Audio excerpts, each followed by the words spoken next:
نحمده ونصلي ونسلم على رسوله الكريم أما بعد فأعوذ بالله من الشيطان الرجيم بسم الله الرحمن الرحيم كما أرسلنا فيكم رسولا منكم يتلو عليكم آياتنا ويزكيكم ويعلمكم الكتاب والحكمة ويعلمكم ما لم تكونوا تعلمون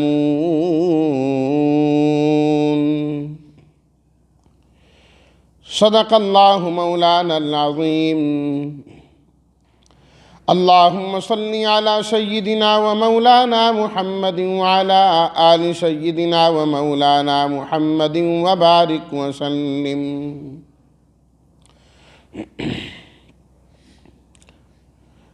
کما ارسلنا، کما اس کا معنی ہوتا ہے جیسا کہ، ارسلنا بھیجا ہم نے، منکم تم میں سے، یتلو تلاوت کرتے ہیں، یزکی زکا یزکی تزکیہ پاک صاف کرنا، لم تکونوا ما وہ چیز لم تکونوا نہیں تھے تم، تعلمون جانتے، تسلسل کے ساتھ ترجمہ، کما ارسلنا فیکم رسولا منکم، جیسا کہ ہم نے بھیجا تمہارے اندر عظیم الشان پیغمبر کو جو تم ہی میں سے ہیں، یتلو علیکم آیاتنا، وہ تمہیں ہماری آیات پڑھ کر سناتے ہیں، اس کی تلاوت کرتے ہیں، وَيُزَكِّيكُمْ اور تمہارا تزکیہ کرتے ہیں، پاک صاف کرتے ہیں، وَيُعَلِّمُكُمُ الْكِتَابَ وَالْحِكْمَةَ اور تمہیں کتاب و حکمت کی تعلیم دیتے ہیں، وَيُعَلِّمُكُمْ اور تمہیں سکھاتے ہیں وہ کچھ جو تم نہیں جانتے تھے۔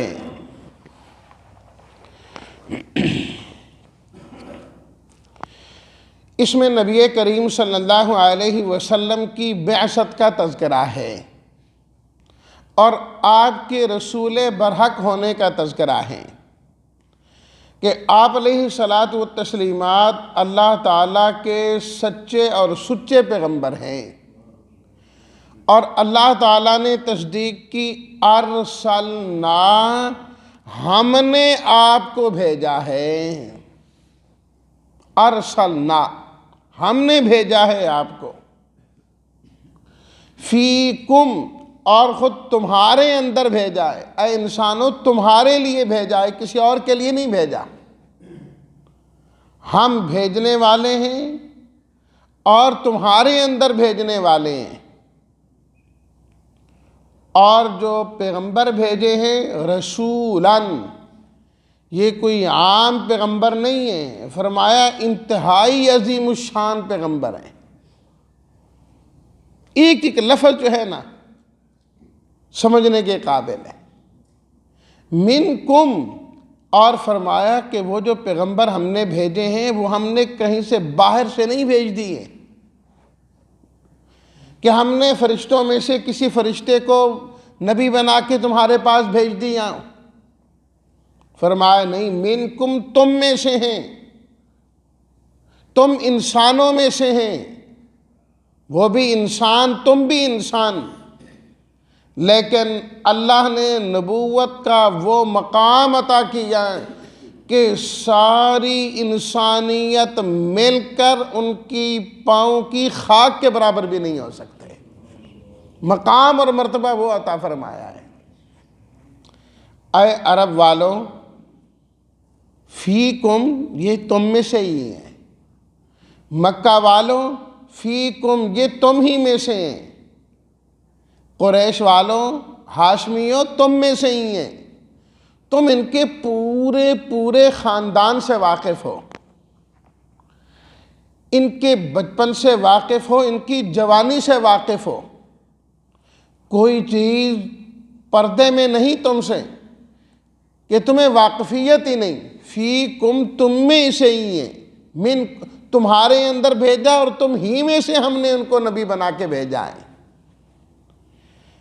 تو تمہیں تو چاہیے کہ تم ان کی انتہائی عزت کرو، انتہائی عزت کرو، سارے انسان عزت کریں، احترام کریں کہ اللہ تعالیٰ نے اپنے سب سے عظیم الشان پیغمبر جو ہے وہ انسانوں میں سے بنائے، پوری انسانیت کو اللہ نے شرافت عطا فرما دی، عزت عطا فرما دی، اور خاص طور پر مکہ والے اور قریش والے ہاشمی لوگ، فرمایا کہ ان کو تو 1 منٹ سے پہلے ماننا چاہیے، کیونکہ وہاں پر تو بات اور بھی ہے کہ قبیلہ بھی ایک ہے، زبان بھی ایک ہے، اور رسم و رواج بھی ایک ہے، تہذیب بھی ایک ہے۔ اللہ تعالیٰ نے تمہیں کتنی بڑی شرافت اور عزت عطا فرمائی ہے،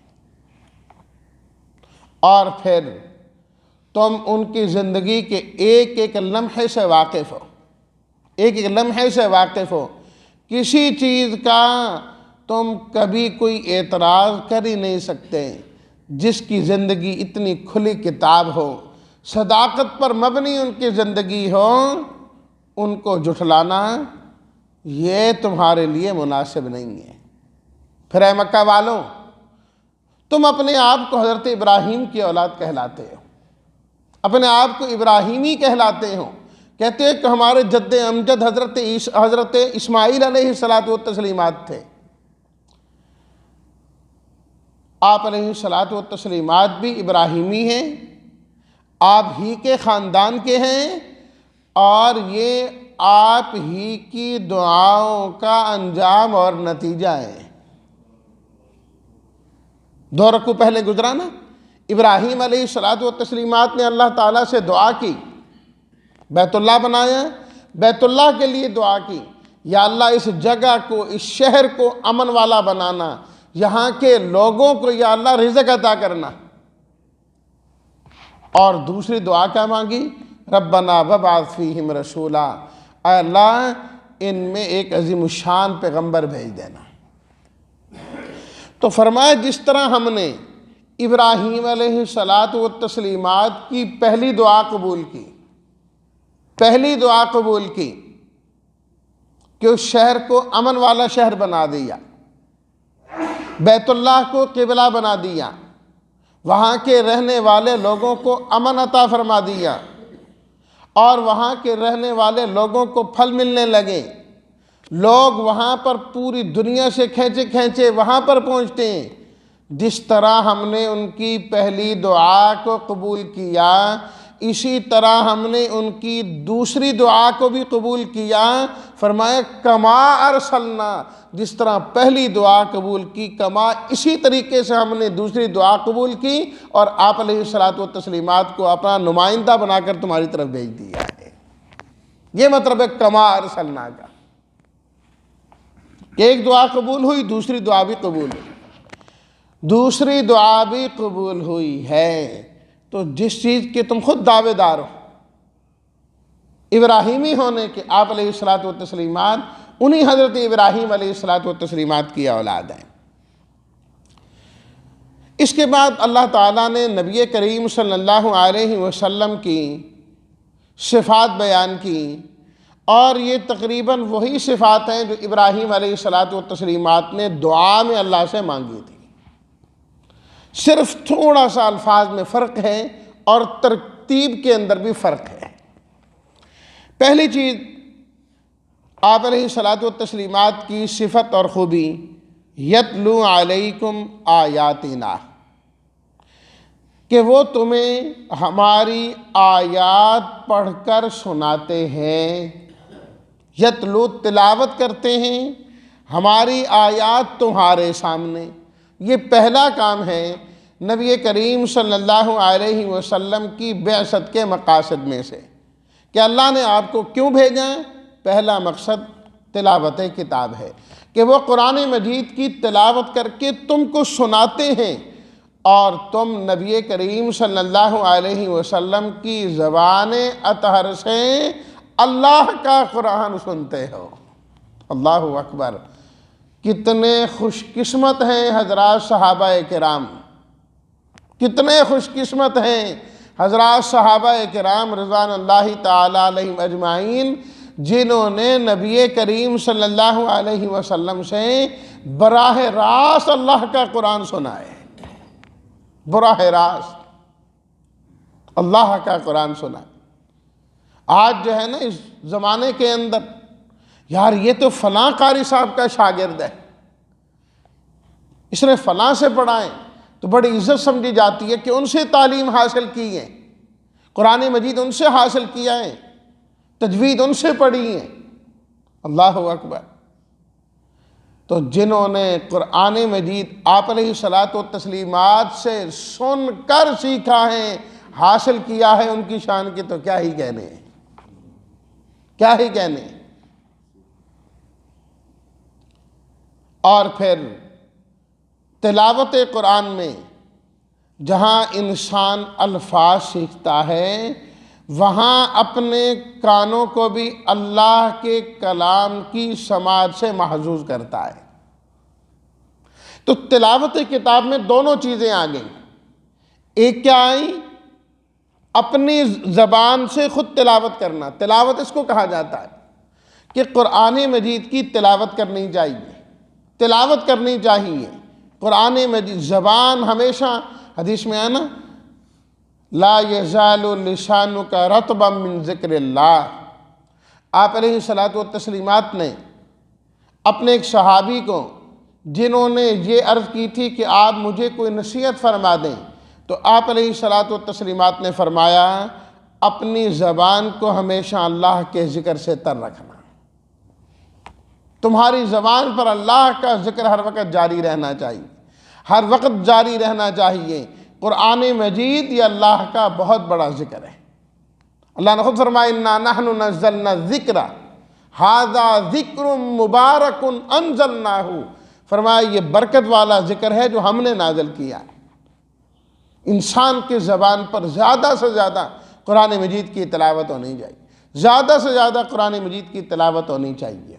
اور دوسری چیز، اللہ جبریل امین قرآن مجید کی آیات لے کر آئے، جبریل امین نے الفاظ پڑھے، نبی کریم صلی اللہ علیہ وسلم نے سنے، آپ علیہ الصلاۃ والتسلیمات نے سن کر ان کی تلاوت کی، صحابہ کرام نے سنے، صحابہ کرام نے سن کر ان کو یاد کیا، تابعین کے سامنے تلاوت کی، اس طرح یہ قرآن مجید ہم تک پہنچا ہے۔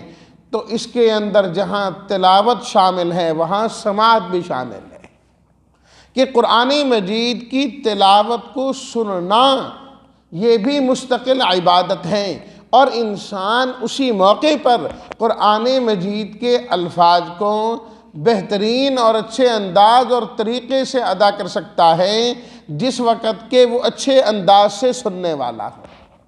الفاظ سنے گا نا کہ اس کو اس طریقے سے پڑھنا ہے، تو اس لیے اس طریقے سے پڑھنے کی کوشش کرے گا۔ بھئی یہ تو ایک فطری عمل ہے نا، آپ بھی جانتے ہیں کہ انسان جو بولنا سیکھتا ہے وہ کس طریقے سے بولنا سیکھتا ہے۔ کانوں پہلے سنتا ہے الفاظ کو، الفاظ اس کے ذہن میں مرکوز ہوتے ہیں، زبان سے ادا ہوتے ہیں۔ جو گنگا نہیں بول سکتا اس کی وجہ کیا ہوتی ہے؟ کانوں کی سماعت نہیں ہوتی، کہ وہ ایک چیز سن ہی نہیں پا رہا، جب سنتا نہیں اس طرح کی وہ بول ہی نہیں سکتا۔ تو قرآن مجید کی تلاوت کے اندر بھی اسی طریقے سے الفاظ اساتذہ سے سیکھنے چاہیے، کہ استاد خود ادا کریں اور پڑھیں تاکہ آپ کے کانوں میں آواز جائیں، اور پھر آپ اپنی زبان سے اس کو ادا کرنے والے بنیں، تو قرآن مجید کی درست تلاوت ہو جائے، درست تلاوت ہو جائے۔ اس لیے میں یہ درس ختم ہونے کے بعد شروع کیا ہے کہ ایک مرتبہ پڑھ دیا جاتا ہے تاکہ یہ الفاظ جس طریقے سے ہمارے کانوں کی سماعتوں کے ساتھ ٹکرائیں تو اسی طریقے سے پھر زبان سے ادا بھی ہو جائیں۔ اور بارہا میں یہ بات ذکر کر چکا ہوں کہ نبی کریم صلی اللہ علیہ وسلم حضرات صحابہ کرام رضوان اللہ تعالی علیہم اجمعین سے خود فرمایا کرتے تھے، اے ابو موسیٰ اشعری آپ قرآن کی تلاوت کریں، ابی بن کعب آپ تلاوت کریں، عبداللہ بن مسعود آپ قرآن کی تلاوت کریں۔ وہ عرض کرتے کیا ہم قرآن کی تلاوت کریں؟ آپ پر تو قرآن نازل ہوا ہے. آپ فرماتے کہ آج میرا دل کرتا ہے پہلے تو میں تلاوت کرتا ہوں، تم سنتے ہو، آج میں چاہتا ہوں تم تلاوت کرو اور میں تم سے قرآن کی تلاوت سنوں، کہ جو الفاظ تمہیں سکھائے ہیں میں بھی دیکھوں نا کہ کس طریقے سے تم اس کی تلاوت کرتے، کیسے پڑھا کرتے. اور ایک موقع پر تو آپ علیہ الصلاۃ والتسلیمات نے حضرت ابی بن کعب رضی اللہ تعالیٰ عنہ سے فرمایا کہ آپ قرآن کی تلاوت کریں. جی میں تلاوت کروں؟ قرآن آپ پر نازل ہوا. آپ علیہ الصلاۃ والتسلیمات نے فرمایا اللہ نے مجھے حکم دیا ہے کہ میں آپ سے قرآن کی تلاوت سنوں، اللہ نے مجھے حکم دیا. حضرت ابی بن کعب رضی اللہ عنہ، میں پہلے کہا نا کہ کیا شان ہے ہر صحابی کی، ہر صحابی کا ایک اپنا مقام ہے. حضرت ابی بن کعب رضی اللہ تعالیٰ عنہ عرض کرنے لگے اللہ سمانی، کیا اللہ نے میرا نام لیا تھا؟ کیا اللہ نے میرا نام لیا تھا؟ آپ علیہ الصلاۃ والتسلیمات نے فرمایا اے ابی بن کعب، اللہ نے آپ کا نام لے کر کہا ابی بن کعب سے قرآن کی تلاوت سنو، قرآن کی تلاوت. تو یتلو علیکم آیاتنا کے اندر تلاوت و سماعت دونوں چیزیں آ جاتی ہیں. دوسری چیز وَيُزَكِّيكُمْ، تزکیہ، صفائی اور ستھرائی. انسان کے اندر عقائد کی جو خرابی پائی جاتی ہے اور باطنی جو خرابیاں پائی جاتی ہیں، ان خرابیوں کو دور کرنے کا نام تزکیہ ہے. کہ آپ علیہ الصلاۃ والتسلیمات قرآن مجید کی تلاوت کر کے دلوں کے زنگ کو اتارتے ہیں، صفائی اور ستھرائی کرتے ہیں اور نشاندہی کرتے ہیں کہ اس کمی کو ختم کرنا ہے، اب اس کمی کو ختم کرنا ہے، اس عادت کو چھوڑنا ہے، اس رسم کو چھوڑنا ہے، فلاں چیز کو ترک کرنا ہے. اس کو تزکیہ کہا جاتا ہے.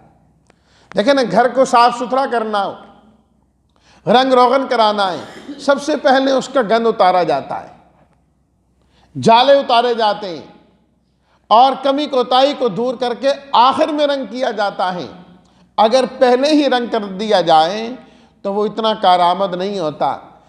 برتن پر کلی کرانی ہو، پہلے اس کی سیاہی کو دور کیا جاتا ہے، ان چیزوں کو مانجا جاتا ہے، رگڑا جاتا ہے کہ یہ چیزیں یہاں سے نکل جائیں، پھر آخر میں اس پر کلی چڑھا دی جاتی ہے اور وہ برتن صاف ستھرا ہو جاتا ہے. اسی طریقے سے جب انسان کے اندر کا گند نکل جاتا ہے پھر کتاب و حکمت کی تعلیم سے وہ اجلا اجلا ہو جایا کرتا ہے. اس لیے یہاں فرق والی بات ہے. 2 ورقے پہلے جب حضرت ابراہیم علیہ الصلاۃ والتسلیمات کی دعا گزرتی ہے، اسی سورت کے اسی پچھلے سپارے میں 21 نمبر صفحے پر ابراہیم علیہ الصلاۃ والتسلیمات نے دعا کی یتلو علیہم آیاتک، آیت نمبر 129، آپ کی آیات پڑھ کر سنائیں، کتاب و حکمت کی تعلیم دیں. آخر میں ذکر کیا وَيُزَكِّيكُمْ وَيُزَكِّيهِمْ کہ ان کا تزکیہ کریں گے. اللہ نے ابراہیم علیہ السلام کی دعا کو قبول کیا اور قبولیت دعا کے نتیجے میں جو پیغمبر بھیجیں جب ان کی صفات بیان کی تو اللہ نے تلاوت کتاب کے بعد دوسرے نمبر پر تزکیہ اور تیسرے نمبر پر کتاب و حکمت کی تعلیم ذکر کی، جس میں اشارہ کر دیا اس بات کی جانب کہ اللہ کے نبی قرآن سنا کر ان کے گویا کے باطن کا تزکیہ کریں گے، پہلے ضربیں لگوائیں گے، پہلے جب صاف ستھرا ہو جائے گا وَيُعَلِّمُكُمُ الْكِتَابَ وَالْحِكْمَةَ، پھر کتاب و حکمت کی کلی کر دیں گے اور وہ روشن ہو جائیں گے. پھر اللہ قرآن میں فرما دیں گے کہ جن اشخاص کا تزکیہ میرے نبی نے کیا اور پھر کتاب و حکمت سے اسے مزین کیا، یہ وہ لوگ ہیں یوں سمجھو کہ میں نے اپنے ہاتھ سے ان کے دلوں میں ایمان لکھ دیا ہے. کتب فی قلوبہم الایمان. تو پہلے تزکیہ پھر کتاب و حکمت. اس لیے جب تک انسان اپنے باطن کو صاف کر کے نہیں بیٹھے گا، قرآن مجید سے اس کو خاطر خواہ فائدہ حاصل نہیں ہوگا۔ چھوڑیں اپنی بدعات کو، شرکیات کو، رسومات کو، صاف ستھرا ہو کر اپنے ذہن کو کھلا کر کے اللہ کی کتاب کے سامنے طالب علم بن کر بیٹھیں، پھر دیکھیں کہ اللہ تعالیٰ اسے کیا عطا فرماتے ہیں۔ لیکن یہ اکیلے میں ہوتا مشکل ہے، اکیلے میں ہوتا مشکل ہے، یہ کسی تزکیہ والے کی مجلس میں بیٹھنا پڑتا ہے، اللہ والوں کی صحبت میں بیٹھنا پڑتا ہے۔